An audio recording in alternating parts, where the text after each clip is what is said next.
We just sort of make it up. And what it all comes down to is that we've got a monarch who ultimately would have to make a decision if government couldn't, which is how the system works. And we say they don't have any authority, but ultimately they do if everything else falls apart.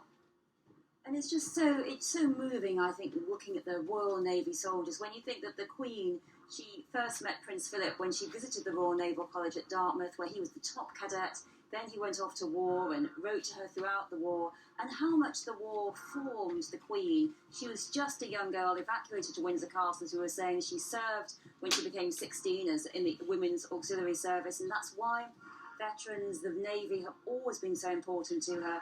And it was interesting, Queen Rainier of Jordan, she was saying that the Queen was someone who always paid attention to every detail, that things weren't like they were because they happened that way, because the Queen wished them to be that way. So really, as you've been saying, this is the culmination of decades of planning. The Queen was looking at the planning, thinking about the planning right up until really not long before she passed away. And this is just how she would have wanted it. I think it's perfect. The precision, the respect, how the crowds are both sad but also celebrating her long reign. It really makes me think of all the wonderful royal celebrations we've been to together. We've been for the royal weddings, haven't we, and the jubilees, and this is the final moment of her reign. Such a great reign in which the British monarchy has been, I would say, the most popular it ever has been. It is interesting in this country that, I mean, we have seen, we saw Prince Charles and Diana in a carriage going down the Mall. If you have been alive over the last 50 years, you've grown up with the royal family. Their travails are things you have followed, their marriages, their deaths, and I think for people in this country, certainly, there is this sense of belonging to these people and sort of relationship to them, even if they've never met them, or, I mean, they are always there. It's a constant challenge for them.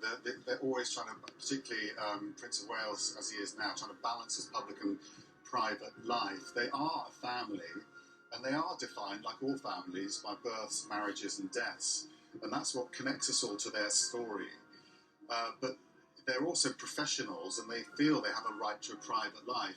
I think, one of the most poignant things about today for me is watching young Prince George, who's in one of the cars you can see there behind the coffin. So the Prince and Princess of Wales have always been very careful to protect him, and their whole thing, is absolutely their priority in life, to give their kids a sense of normality growing up, but they cannot deny what's coming to him. So they've made the decision to put him into the procession earlier, and also into this parade. He's sitting in the car, and he's looking out and seeing full ceremonial.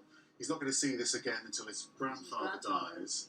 And this is the Prince and Princess of Wales saying, look, you've got to start soaking this in. You can't deny it, and this will all be yours one day. He will have this one day. And I think that is the transition we're looking at, as well as the transition from Queen to King.